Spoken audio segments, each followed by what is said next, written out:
Welcome to Losing a Child, Always Andy's Mom. On this podcast, we journey through the devastating experience of the death of a child. Grief is seldom discussed openly in our culture, and the death of a child makes people feel even more uncomfortable. We approach the topic openly and honestly, speaking to people who have lost loved ones and experts who help care for them. Whether you are a parent experiencing loss or someone who wants to support another going through this tragedy, this podcast strives to offer hope and help.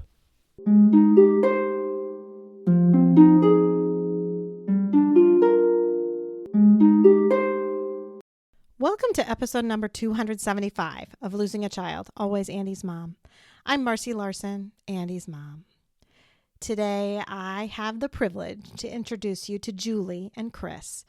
Julie and Chris are Faith's mom and dad. I first learned about Faith's parents several months ago from Gwen now, and I am finally able to interview them. So I know they do such amazing work, and you are going to be really excited to hear from them and hear about all that they do. They talk in here about all the amazing pictures that they took of Faith, even though she was only here on Earth for 45 minutes. But I want you to make sure that you get to see as many of those as possible. So follow me on Instagram at Always Andy's Mom, or go to Facebook at Always Andy's Mom. There are going to be some great videos that you've seen over the last few months, but know that these videos are going to have plenty of little pictures of Faith in them. Also, come to my website, andysmom.com, and look under current episodes, and you'll see all of those as well.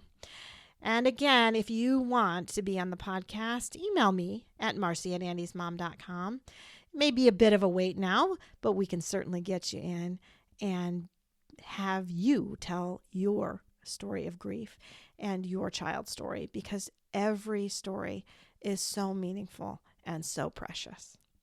Right now, just sit back and enjoy listening to Julie and Chris, Faith's mom and dad.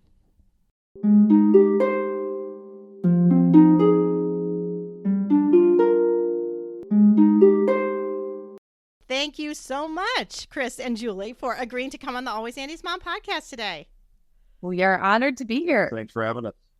Yeah, I am really excited to have you today. And it's funny because we were supposed to have this interview last week, but Julie, you were sick. And it ends up, I've talked a lot about this lately, about how timing has turned out to be perfect. So because you were sick, the person that was supposed to be on the release today, episode 275, became 274. And then 274 ended up being a very special day for her because it was going to be released right around the anniversary date of her son AJ's death. And now you being rescheduled today made today actually a more special day than it would have been had it happened last week. So I want you to share that with the audience a little bit. Yeah, so tomorrow is Faith's birthday. The reason we're here today, she will be 8 tomorrow. So I've spent the day planning her birthday party for tomorrow. We always have a birthday party for her. So I just think that is, I'm really sorry that you were sick, and that's terrible that you had a fever and felt awful. Yep. But it does make it a little more special that this is being done today as it is. Yeah, for sure. Yep. So, all right. I just wanted you to open with that because I just thought it was a cool story. But why don't you start out really now by telling us all about your daughter, Faith? Yeah. So we got married in 2012, which is crazy to think it's 12 years now. Uh-huh. And then in 2016, we decided to start our family and got pregnant fairly quickly. My pregnancy was going amazingly well. We were just blissfully unaware of things. Yes. As you should be as first-time parents. But at her 20-week ultrasound, we began finding out that she was quite sick. We heard the word specialist for the first time, which is never a word you want to hear, especially about your kids. Yeah. And so we very quickly went to that specialist and found out how sick she actually was. The doctors were actually really surprised that she was still with us. Wow. Words like incompatible with life outside of my womb became our reality. She was tested positive for trisomy 13, was very sick. We left that day with the doctors basically warning us that she was going to pass very soon. Like I said, they were surprised she was still with us. And so they said that I would miscarry probably very soon. Really? Wow. I mean, what a blow. What a blow. Yeah. Because you're just went from being so excited and everything's perfect and it's amazing and we're just going to start this family. And you don't really have any idea, I think, when you're newly married, unless you're a pediatrician like I was, because I was way too aware of all the things that could go wrong. But in general, in the general public, I just don't think you think about it. And you might think those first few weeks like, oh, maybe I could have a miscarriage. But you get to a certain point and you think, okay, we're good now. Yeah. Like everything's good now. The safe zone, right? And you go to those appointments and they listen to the heart and the heart seems nice and strong. And you think, okay, we're fine. We got this. Yeah. It's never anything we thought was going to be a part of our story. And you don't think that you shouldn't think it's going to be a part of your story. It was days from going into just our routine ultrasound to the worst news any parent could ever hear. Yeah. It wasn't a month or 2 months. It was one day. Hey, let's go in for this regular ultrasound. And then, what was it? Find out the gender. 2 or 3 days later. Yeah. Our world came crashing down. So there was no preparation there.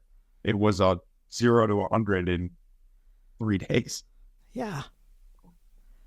Yeah. Yeah. So our God, being who he is, had other plans for our little girl. And I was able to carry her to full term. Really? We decided that we were going to enjoy every single day that we had with her. Mm-hmm. We did a little mini vacation. Vacations. It's all the special things, took the pictures, took all the bunk pictures, all of that, just celebrated her life. Got her dedicated at our church. Yeah, she was dedicated in October. Early dedication, but a dedication. That's just, that's what we do. I love that you did that. I really, really do. I know this woman, and I'm friends with a friend of hers, and I found out the number of things that were wrong with her baby in utero. And I didn't know her well, but she was talking to me and she said, I'm in for a really long journey. This is going to be a really long journey. And after she walked away, I said to her friend, I actually fear this journey will be very short. So I need you to talk about her baby all the time, because this really, truly may be the only time that she has to enjoy him. She knew it was a little boy. And that friend of mine took this very much to heart and talked to a lot of other people. And she did end up having a stillbirth. He made it to like 38 weeks, but passed away. And I know that they were very appreciative that I had said that, because I felt like, in your case, they didn't do this, but in many cases, I think that sometimes the doctors can give parents this sense that this child will be born and will have all these complexities, and they think about all these complexities in this whole hard road, and no one gives them the advice to really enjoy this time. Enjoy this time that you are just caring for your baby, and you are your baby's heart, and you are your baby's lungs, and you are your baby's nutrition, right? Yeah. This is the time that you can enjoy. Yeah. So I wish doctors would do that a little more, but I'm so glad you were able to do that yourself.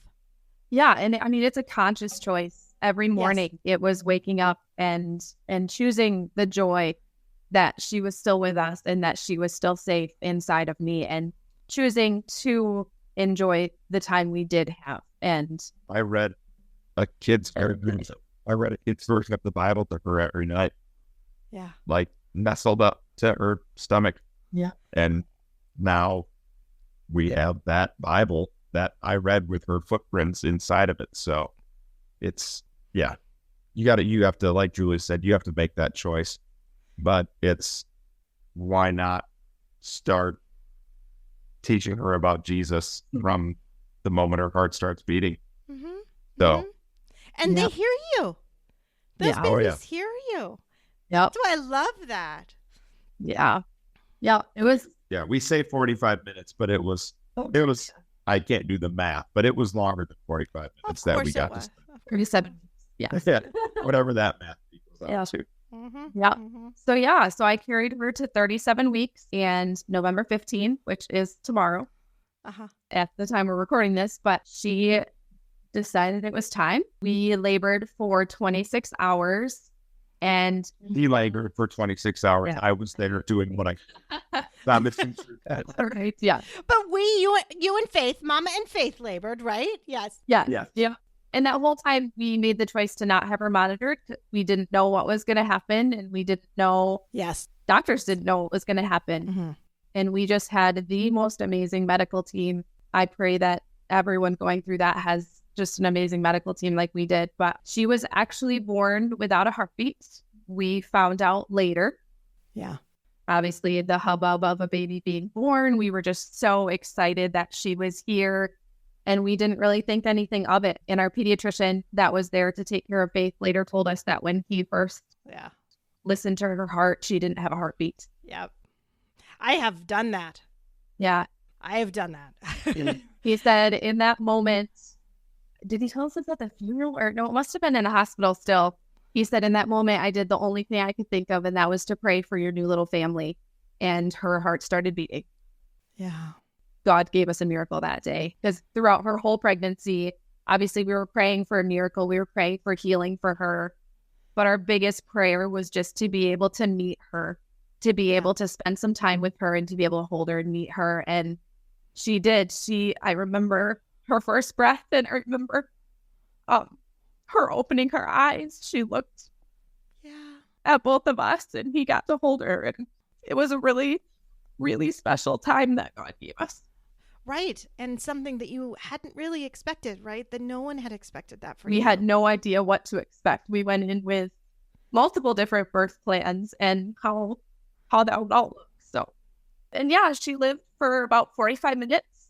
I remember we both kind of knew about 45 minutes in, and I kind of looked at that same pediatrician, and he just nodded his head. And he said, yeah, she's gone. Yeah. But I love that she got to look at you and she got to be held, right? Said Dad held her? All she knew was love. Yep. Yeah. All she knew was love. Made some little noises that. Oh, did she?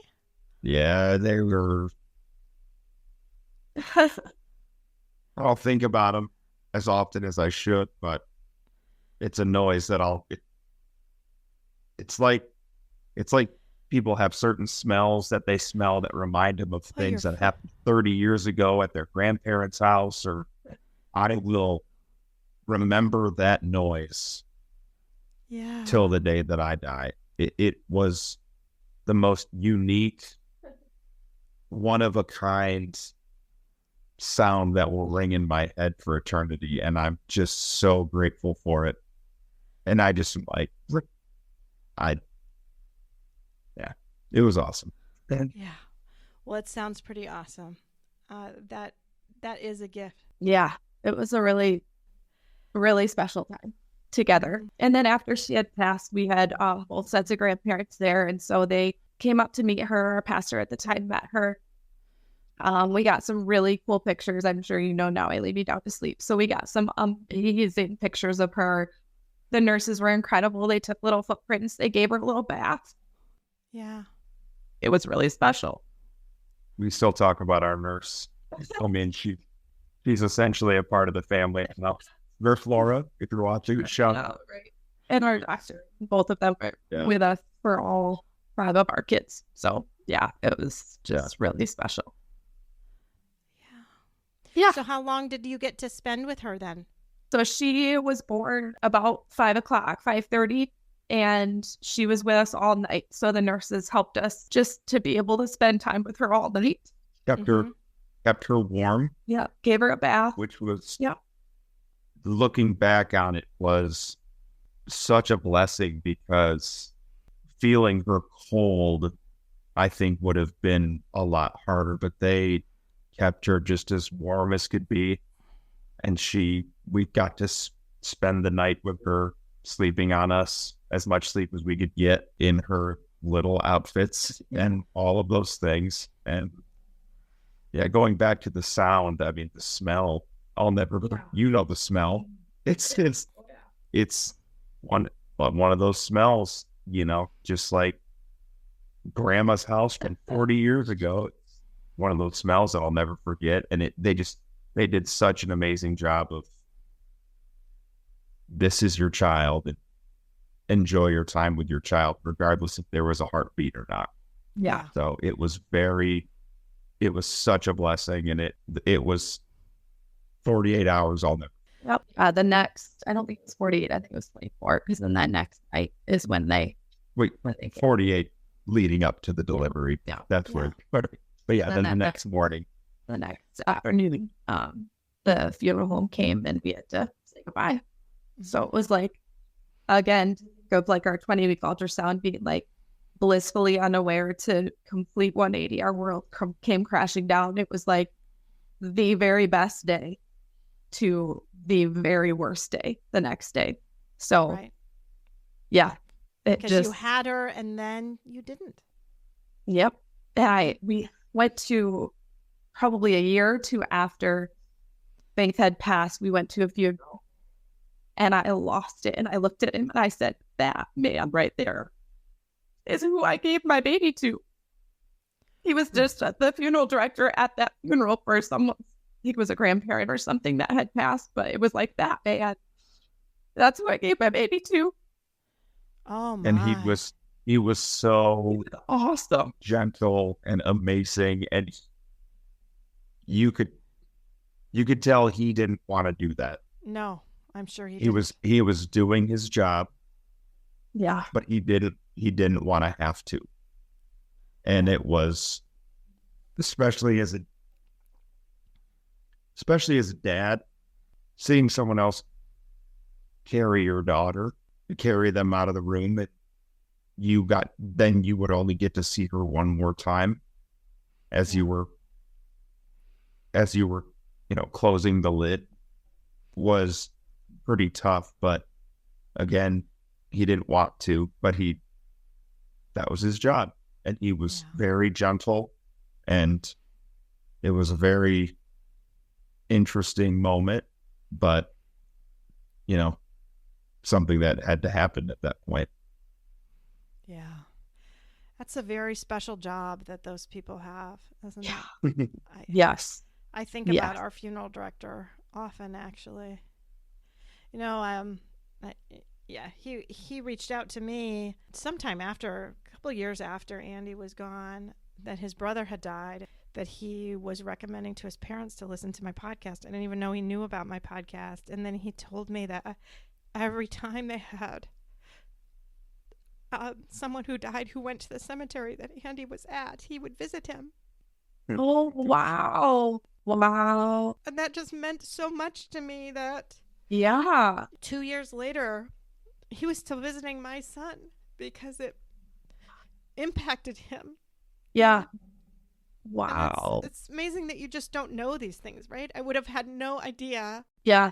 Right. And obviously it was really sad that he had lost his brother, and it was horrible that his parents needed that. But yet I do feel like it was a little gift from God that, like, he made that man remember us for a reason and continue following us, and even learning about the podcast and learning about all of that.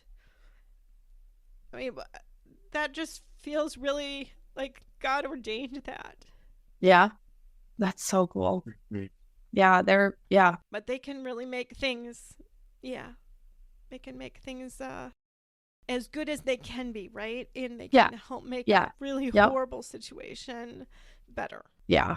So talk about your grief journey a little bit and what that was like, especially at the beginning here. Yeah, it was, I mean, grief is, it's so big.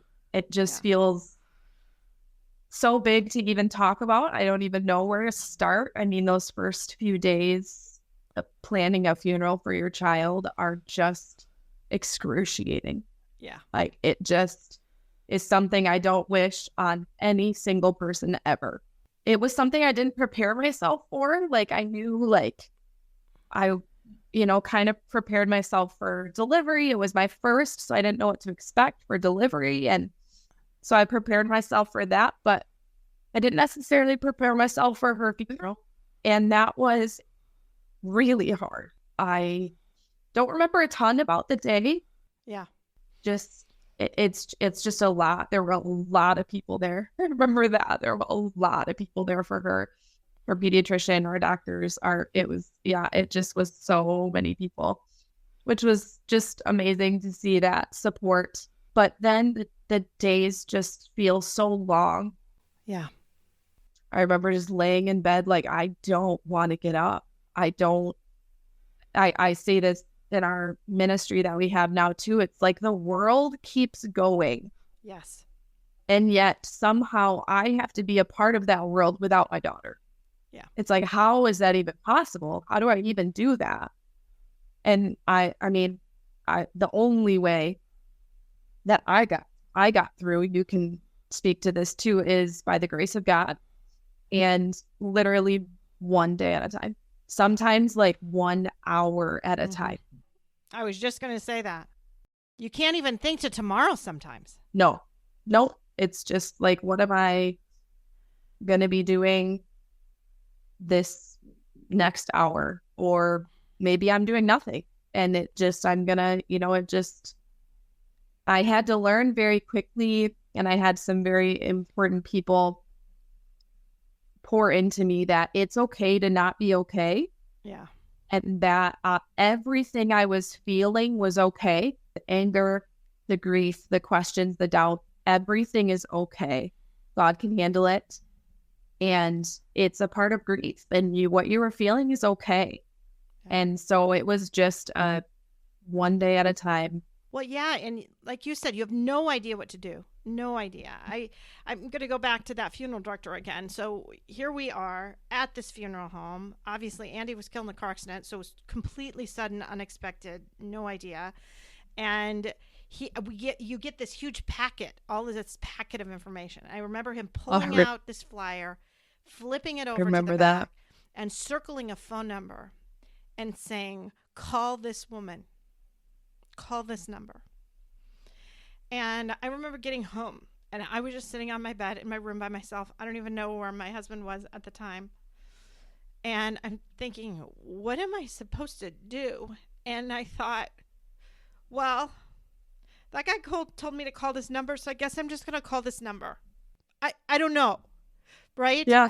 And it turns out you know this number too, because this was the number for Starlight Ministries. Oh, yep. And you know of Starlight Ministries. So, yeah, I called Starlight Ministries, and Gwen answered the phone and agreed to meet with us in just a couple days. We met shortly after, 2 days after the funeral, I think. And because I just did not know what to do. We just had no idea. Like, how is life going to go on after this? How am I supposed to get up tomorrow? How am I supposed to make it to next week? It just doesn't seem at all possible. No. Right? Yeah. But then you go to a place like that and you realize that you're not alone, and other people are. And they are getting up. And, I walk in and I'm holding Andy's teddy bear, and Gwen asks me about the bear. And we just sit, and she just listens. And then, then you start to realize that this happens to other people too. And I guess they do go on. I guess I will be able to maybe get up tomorrow. You don't know how it's possible, but suddenly you see that other people do. And so you probably will too. Thanks. Eventually. Yeah. Yeah. I think in those weeks and months that followed, I don't think I've ever lied more in my entire life, because every single person you see, they say, "Hey, how are you?" Yeah. "I'm good. How are you?" Yeah. Well, I wasn't good, No. but I didn't want to lose it every single day, 4 times a day when I would see people. So I would just lie and be like, yeah, I'm fine. I'm good. I'm good. How are you? Because that's just the Midwestern response. Oh, Hey, it how are is. you?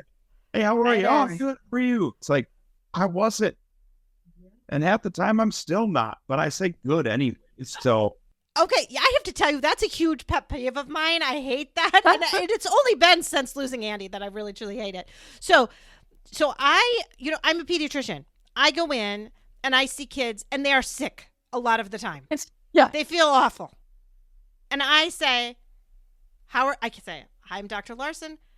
How are you doing? And they all say good. They all do. you wouldn't be here if you were. And I look at them and I say, no, you're not. No, you're not. Yeah. Or Yep. you wouldn't be here. Yeah. You would be at Yep. school.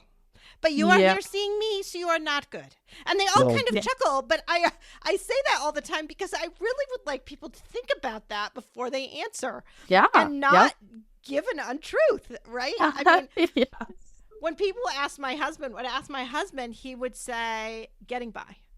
I'm getting by. Mm. Or Yeah. hanging in there. Yeah. Or okay. You know, but Yep. but I would never say good anymore. And I don't know that I ever really do say good anymore. I always think about it in such a different way. Yeah. Yeah. Now some people, Yep. they don't really want to know, so you just kind of, Right. Yeah. well, Exactly. Fine, how Don't are want to you? get into it. But Yep. Yep. Yeah.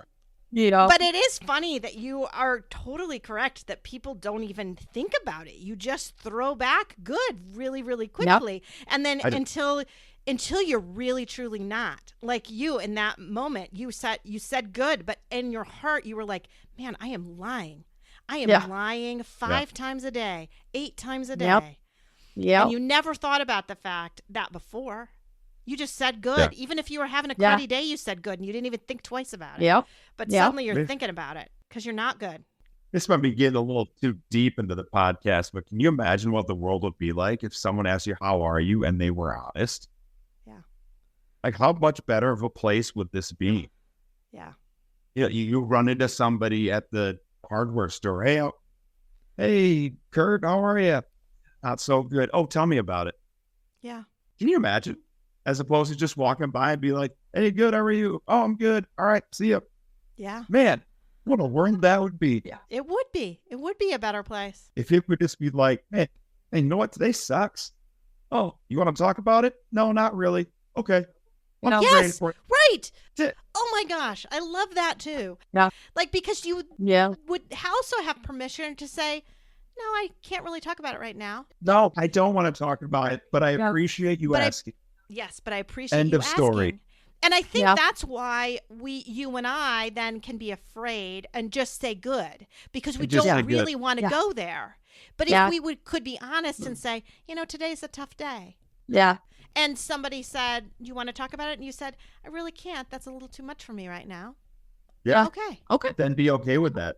Yes. And then they let it go. Or you say, yeah, that'd be great. This is what's tough today. Right? Yeah. So Yeah. it may be a different answer to a different person and certainly a different circumstance. But it would make life a lot better, I think, if we could Yeah. just I feel know. that honesty. Yeah. Gwen and I just had a podcast recently, and we were talking about how when you're with like other bereaved parents, then you can take off the mask and you don't Yeah. have to do stuff like say good, and the conversations are so much deeper and more genuine Yeah. when you don't Yeah. have just the little light stuff on top that you're all Yeah. kind of society tells you that we need to do, right? Yeah. And that's a huge part of which is going a little bit further into this, but our ministry that we started of mentoring and really being able to talk to someone who gets it and not just I'm sorry, but it's someone who's been there. So, yeah. So why don't you go into that now? So go into how you started your ministry, your organization. Yeah. It was probably about a year after we lost faith. I remember having conversations of just how can we help? Like, is this something God is calling us to? There's just seems to be a need, and it's so common. Mm-hmm. Like when you go through it, people start coming out of the woodworks of like, I had a miscarriage. I had no idea. And I just had no idea how common it was. And I'm such a reader and researcher. So I was reading blogs and books and all this, but it was like, I had to deep dive. Yeah, you had to dig to get like actual helpful, especially back in 2018, 2016. It was, I mean, I had to dig, and I was like, I don't want other bereaved parents that lost a child to have to dig like that. So how do we get these resources to these families? So that's kind of how we started, and we developed a faith box, which we still have today. And it's filled with items that help us in our grief. It's the books and bracelets and candles, a journal. I was very much a journaler through grief. And so we send that to families that are grieving. And it very quickly became a gift that you can give to someone who's grieving when there is nothing else to say or do. Mm-hmm. When you just feel helpless, you want to help. There's no words that are going to help, but here is a tangible thing that we hope will bring you some comfort, some of God's comfort in this time. And it's so beautiful. I mean, very rarely do I send a faith box to the person who ordered it. I'm usually shipping it to a family member or a friend who is lost. So very shortly after that, we had a lot of women approaching us like, how can we help? We want to be involved. We've lost. What does that look like? And so that's when we developed our mentoring ministry. So that's what I was talking about earlier. I'm a very introverted person. And so when I was going through my grief, like I did not want to go to support groups. I was not comfortable with that. Like crying in front of other people at the time. Now I cry all the time. But at the time it was like, I don't really want to go to the support group and be just losing it, And so it was very intentionally designed to be electronic. So it's phone calls, texts, emails. Some people do Zoom or FaceTime, and it's one-on-one. So it's women that have, or men, where we have a men's ministry. We actually have a few grandparents that have gone through the mentoring ministry. Just talking with someone who actually gets it. Mm-hmm. It's encouraging texts and phone calls and late night conversations when you just need someone to talk to, when you don't know what to think and what to do, and no question is too big, no feeling is too big. It just is real people and having real honest conversations. And it just is beautiful. Like I could talk for a long time about our mentoring ministry. It's just a beautiful, beautiful ministry. And the relationships are just incredible that have come from it. So, well, I have to say, I totally agree with that. So Andy died. Obviously, we were in a car accident, and he died. And Andy was an amazing singer. So when all of you listen to the very end of this podcast, if you listen all the way to the end, you could hear Andy singing. And Andy's singing a solo, and his solo is the final verse of Away in the Manger. And if you know the final verse of Away in the Manger, it ends with about being in heaven. And fit us for heaven to live with thee there. Those are the last words. And that was the last big solo that he sang for the Grand Rapids Choir of Men and Boys, the Christmas concert before he died. And after Andy died, Eric posted that solo to Facebook, and it went crazy. It was like 100,000 views or something. It went crazy. Wow. So I had a woman from the east side of Michigan Facebook message me because so Andy died on Wednesday. He posted that, I believe, on Friday. On Saturday, her son was killed in an ATV accident. And so she was on Facebook and she heard Andy singing. Luke. And so she reached out to me and we messaged constantly. Really, I mean, the first days, it was multiple times a day.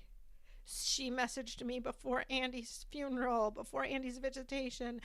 I was messaging her before Christian's visitation and funeral, and they did a service at the football field. It was multiple times per day. Yeah. And then over the next weeks, it went to every day. And then it slowly backed off. There was a time actually where we were thinking about actually talking on the phone.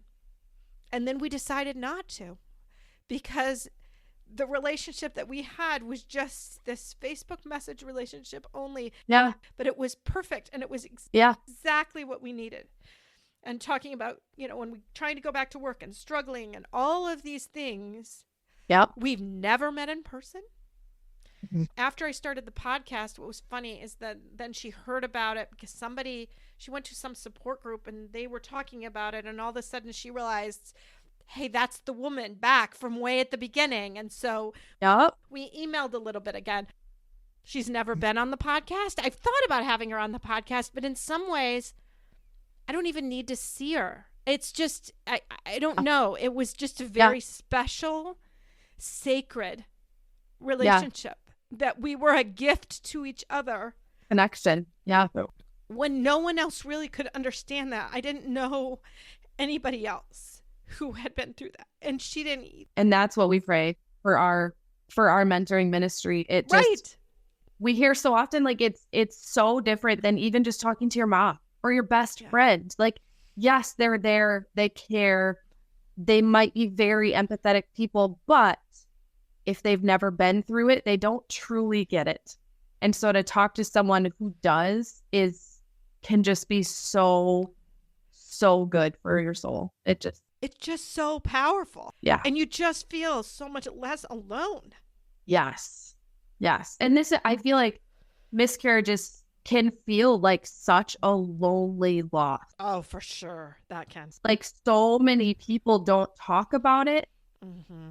And it's part of our ministry too, is like take that stigma away from that of like, you are allowed to grieve. This was your child from day one and you are allowed to grieve. And so to have that ministry where you do feel less alone, just a little bit less alone in the world, to have someone who's there for you whenever you need them, send a text or phone call. It has become very beautiful. Yeah, I mean, we lost our first pregnancy. I was 13 weeks, and I didn't feel. I mean, obviously, my husband supported me. I just didn't feel like I got much else.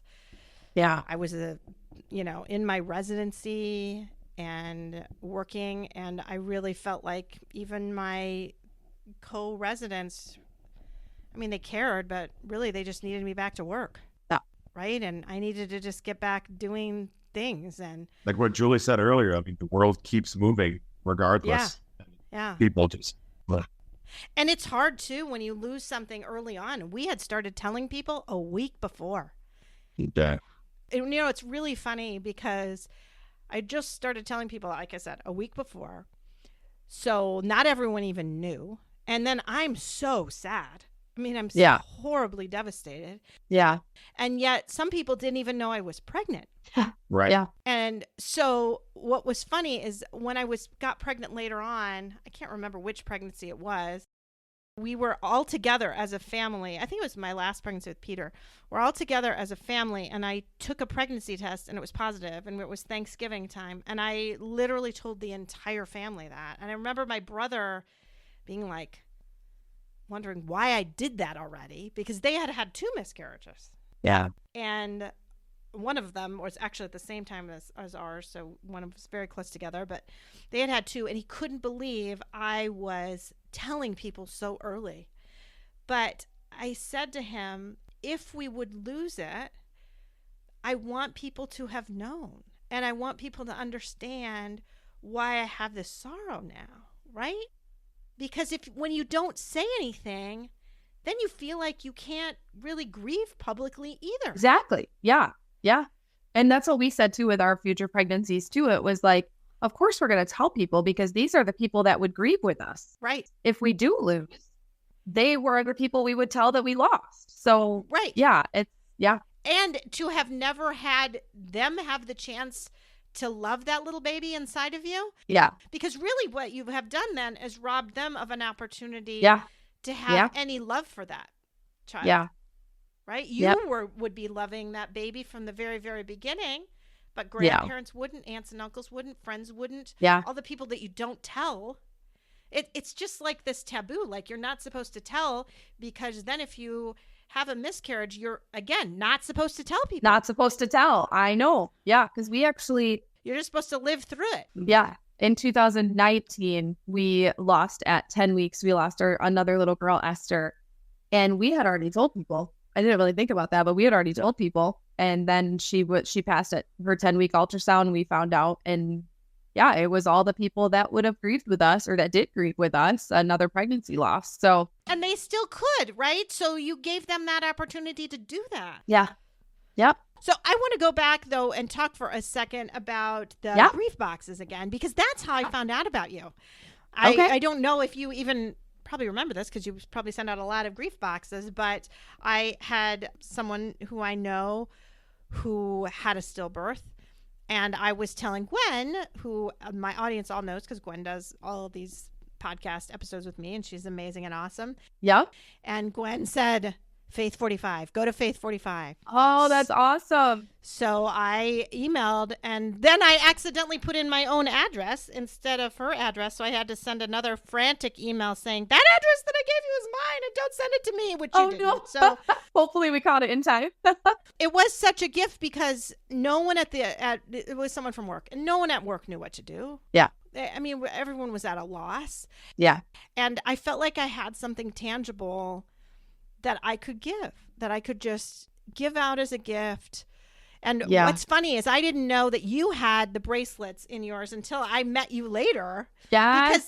Because so all of you know that I have my Be Still bracelets. So I'm going to show the Be Still bracelet for anyone watching the video. Here's my lovely Be Still bracelet. And the Faith 45 sends out their own bracelets. Because what do your bracelets say? You do? So when we were, I think it was at Pete's funeral, actually, I was gifted a pink one that said Mama. Uh-huh. And so we give out one pink one that says Mama and one blue one that says Faith. Or a black one that says Faith, because my husband was gifted one that said Faith. Okay. So he wears the Faith one, and then I have the pink Mama one. So we send out both of those in all of our boxes. I just love that. As soon as I saw that, because you saw me, because I had my bracelets on me at the time. And you quickly showed me your bracelets too. So I think that's very cool that we both do the Mud Love bracelets. I know. Yeah. But I think it's just special when I was gifted that, because I didn't have children here on earth, to be like, yes, you are a mama. Like that, you delivered, you had carried her, you are a mama no matter what. So, and you always will be. Yeah. Right? Yeah. You will always be Faith's mama. Always. That's what we want for all of the mamas that get our box too. So, to remember that if they have other children or they don't have other children, it doesn't matter. Yeah. It doesn't matter, because they're still moms and they're still dads. Yeah. Mm-hmm. Yeah. And that's what, I mean, the age-old question of how many kids do you have? My answer is always 5. We have 3 here on earth, but I always say 5, and then they look at me like I'm crazy. But it's like, that's just going to have to be okay with you. And then if I want to go into depth about that, I only have 3 here on earth, I can, or I just say I have 5. So yeah, I know. Yeah. That's a really tough question to have to field all the time.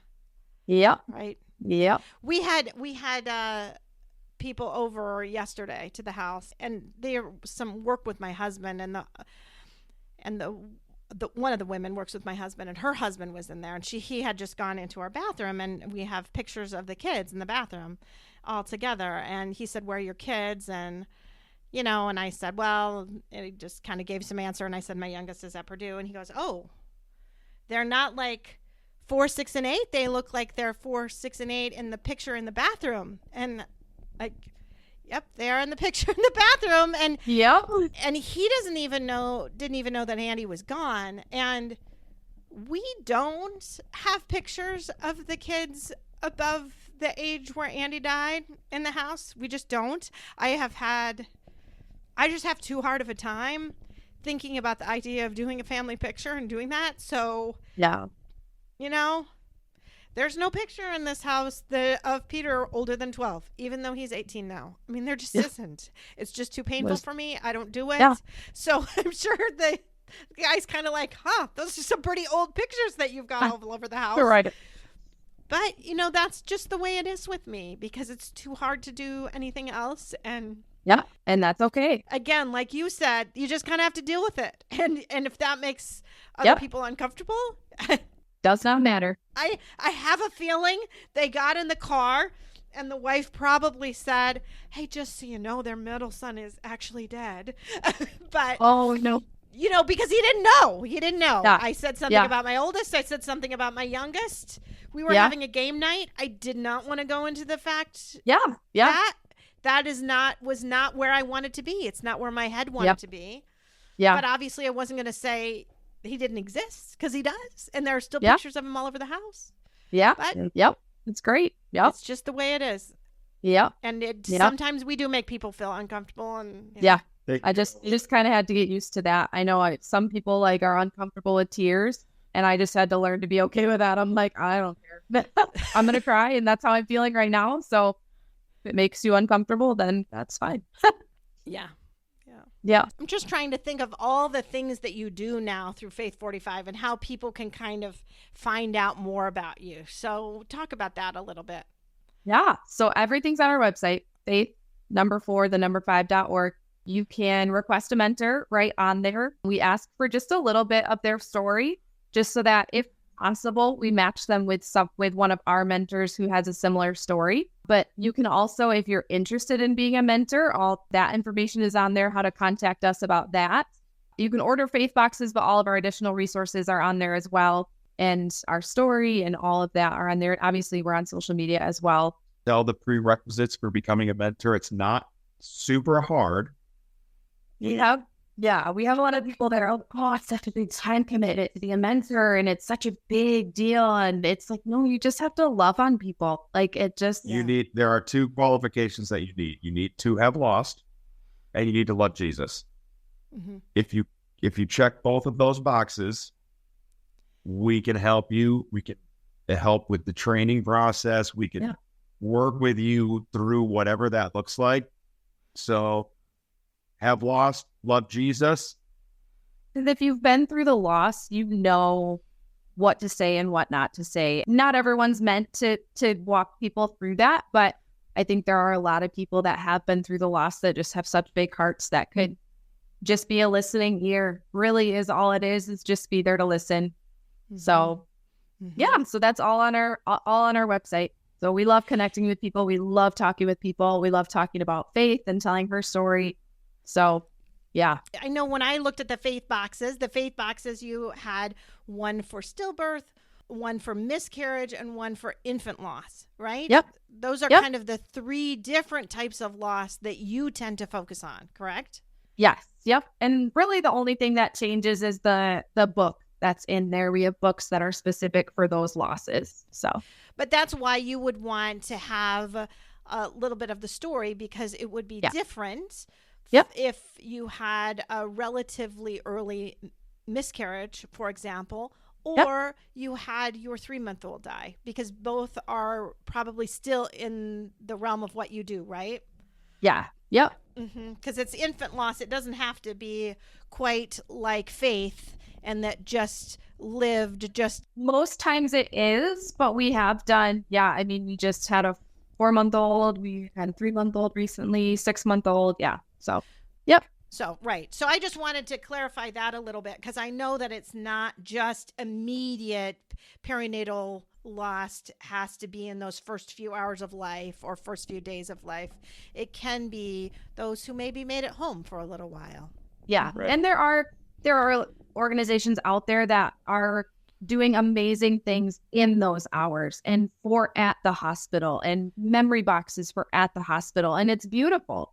But ours, we more wanted to focus on the days and weeks and months and grief following that loss. Yes.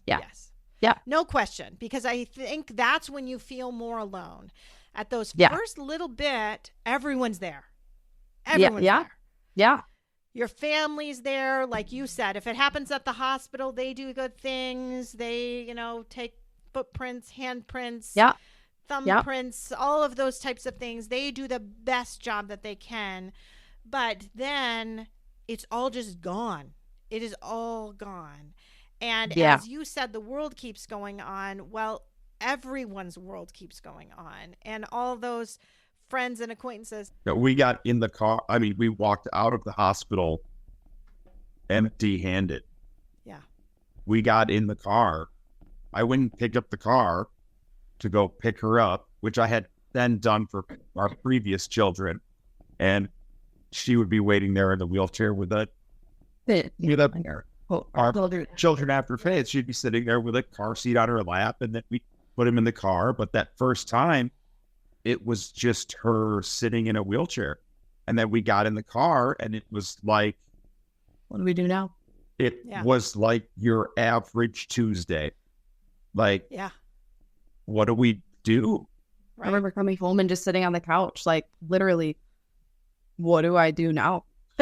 I went outside and started weeding my yard because I had no idea what else to do. Right.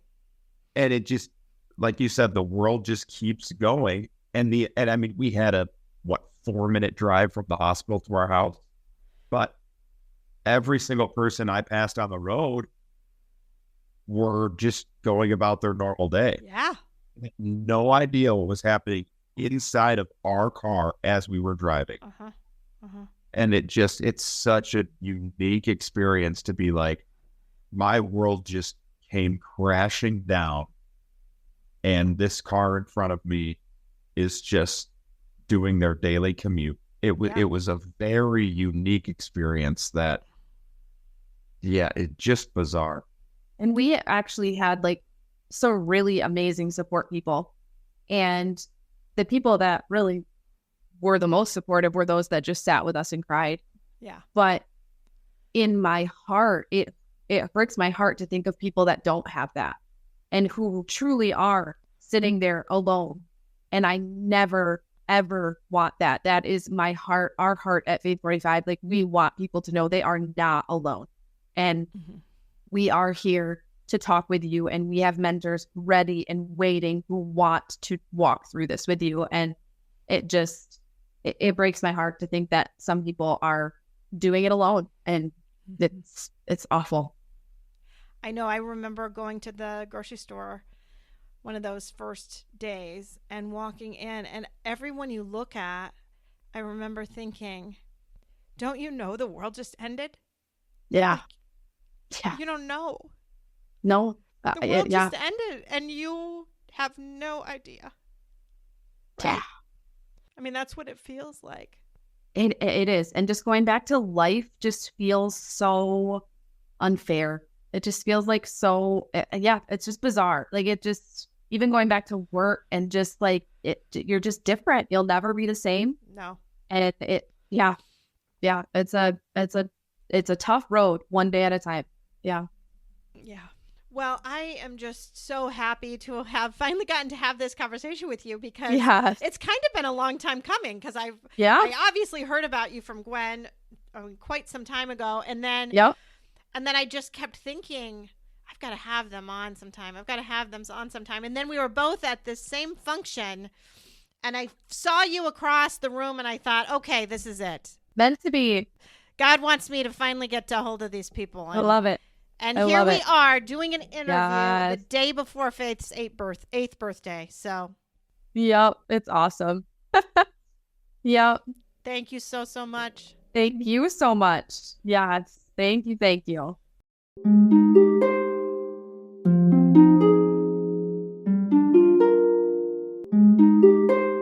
Thanks for listening.